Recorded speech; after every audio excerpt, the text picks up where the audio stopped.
We provide you the platform to turn your dreams into reality.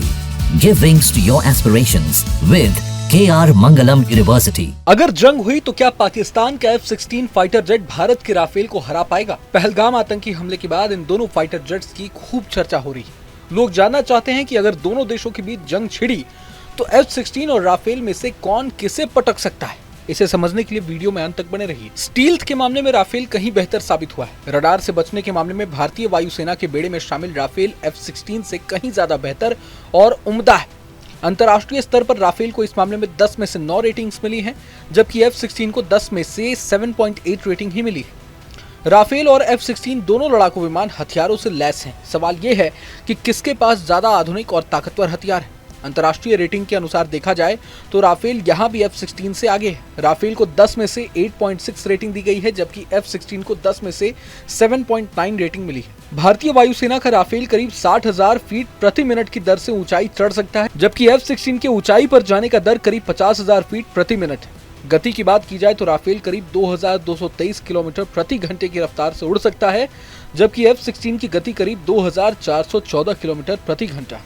आकार और ताकत के मामले में भी राफेल F-16 से कहीं ज्यादा बेहतर है। राफेल के डैनो की लंबाई 10.90 मीटर है, जबकि F-16 की 9.96 मीटर है। राफेल की लंबाई 15.30 मीटर और F-16 की 15.06 मीटर है। राफेल का कुल वजन 10 टन है। ये करीब 24.5 टन वजन के हथियार लेकर उड़ सकता है। वहीं पाकिस्तान के F-16 का वजन 9.2 टन है।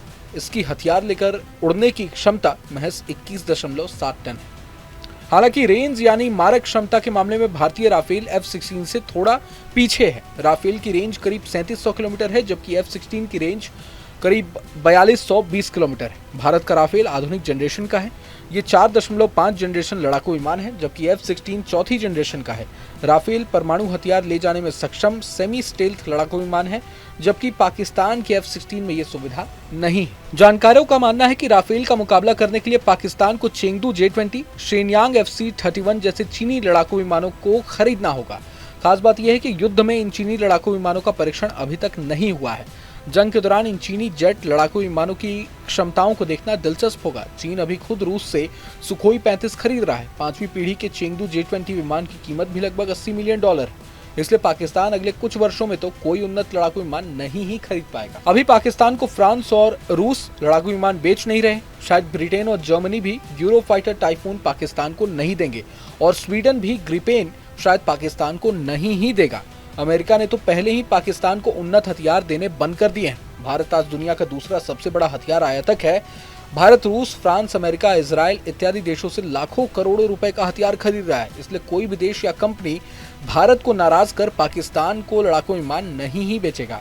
इसके बाद केवल चीन ही बचता है जो पाकिस्तान की मदद कर सकता है। बहरहाल पूरे मसले को लेकर आप क्या कुछ सोचते हैं हमें कमेंट बॉक्स में जरूर बताएं। अगर आपको ये वीडियो पसंद आए तो लाइक करें और चैनल को सब्सक्राइब करें। वहीं तमाम बड़ी खबरों के लिए देखते रहें न्यूज नेशन। न्यूज नेशन अब व्हाट्सएप पर खबरों की ताजा अपडेट के लिए न्यूज नेशन के इस QR कोड को स्कैन करें।